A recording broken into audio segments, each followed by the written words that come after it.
Hey everyone. So we were learning the cell injury. Let's start with this cell adaptation. So before this, I wanted to discuss the when an injurious agent comes.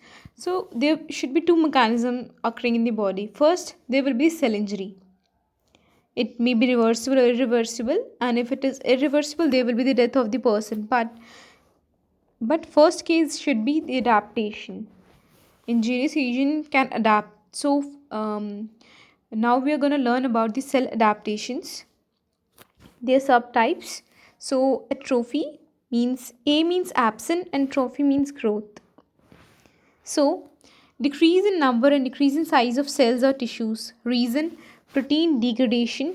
Proteins are attached to ubiquitin and proteasome which destroy the protein. So proteasome destroy the proteins. In short, ubiquitin attached proteins are going to be destroyed by proteasome. So ubiquitin attached proteins are going to be destroyed by proteasome. So physiological atrophy, it's atrophy of notochord and atrophy of ductus arteriosus. Now, pathological atrophy, malnutrition, disuse atrophy. So pathological atrophy is malnutrition, disuse atrophy. For example, a person is having a plaster in forearm, there will be the decreased blood supply to the distal part. That's why it's advised to keep on exercising of hand muscles. If patient does not use hand muscles over a period of time, they will undergo shrinkage and there will be the decrease in size. This is disuse atrophy. Atrophy is occurring because of disuse. Third is Sinai Litrophy. Due to old age, gradual deposition of lipids on blood vessels. So, cerebral artery in brain is going to develop atherosclerosis, decreased blood supply to brain, loss of memory due to deficiency of acetylcholine and Meernet nucleus. So, decrease in neurons containing acetylcholine leading to loss of memory is known as senile dementia or Alzheimer's disease.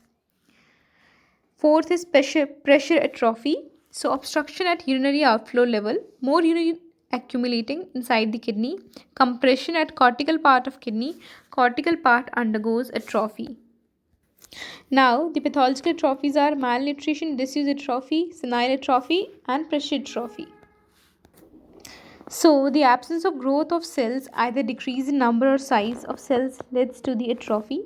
New concept regarding atrophy is earlier atrophy considered as totally benign condition. Now it is considered some as pre-malignant condition. Like in the case of endometrial cancer, usually elder patients, it's type 1 and type 2. Type 1, they will increase estrogen. Females having endometrial hypoplasia, and type 2 suffer from endometrial atrophy. Patients have P53 gene mutation and increased risk of type 2 endometrial cancer.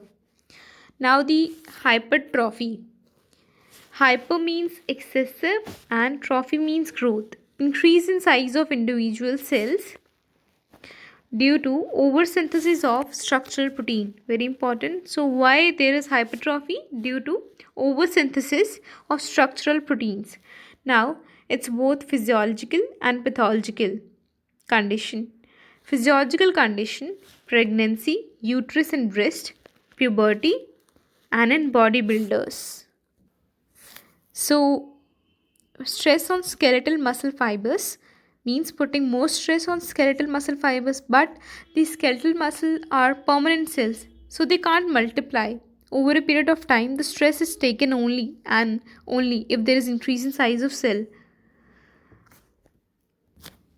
Now the pathological condition in hypertrophy is first cardiac patient, particularly hypertension, stricture, narrowing of lumen of an intestine area prior to it undergoes hypertrophy.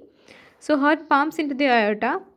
Left pressure in left ventricle is more than the pressure in aorta. In case of hypertension, left ventricle has to exert more force. Over a period of time, left ventricle gets hypertrophy. So there is risk of cardiac failure. Now we will learn about the hypoplasia. Hyper means increase, plasia means number. So increase in number of cells, both physiological and pathological condition. Now let's see the physiological. pregnancy. In uterus and breast tissue, at puberty, uterus and breast tissue, pathological. Endometrial hyperplasia is a precancerous condition, and prostatic hyperplasia, benign prostatic hyperplasia. Benign prostatic hyperplasia, it's also known as BPH. So the androgen dependent in presence of 5 alpha reductase, it forms the dihydrotestosterone DHT. So what is androgen dependent? Here is testosterone. So there is increase in number of cells in prostate. So in BPH, the DHT, dihydrotestosterone, is responsible for the prostatic hyperplasia. Testosterone is not responsible. Now the clinical symptoms of patient of BPH or benign prostatic hyperplasia are it occurs in elderly man. There is delayed micturition, problem with starting of stream. Stream is not of proper strength and stream can't be controlled. Because of these symptoms, there is increase in prostate size, periurethral zone enlarges, and it compresses the urethra. Important to know because of two reasons. If patient symptoms are seen with the help of DHT, means dihydrotestosterone, relief can be provided to the patient by decrease in concentration of DHT by finasteride. Finasteride is 5 alpha reductase inhibitor.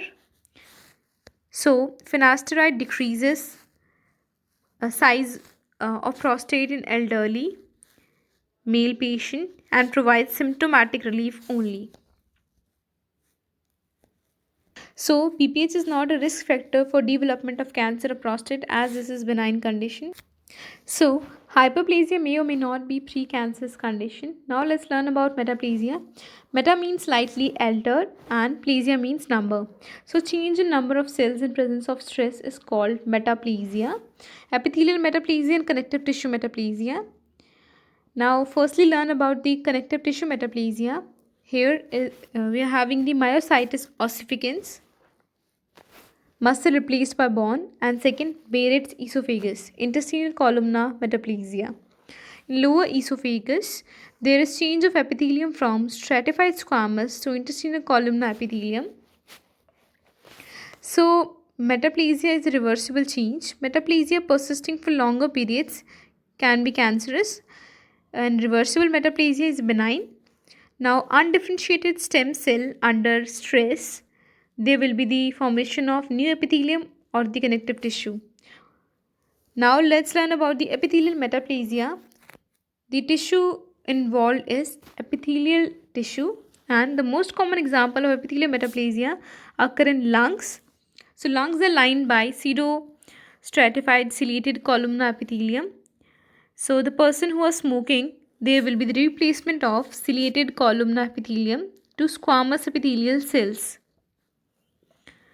which will lead to the squamous metaplasia.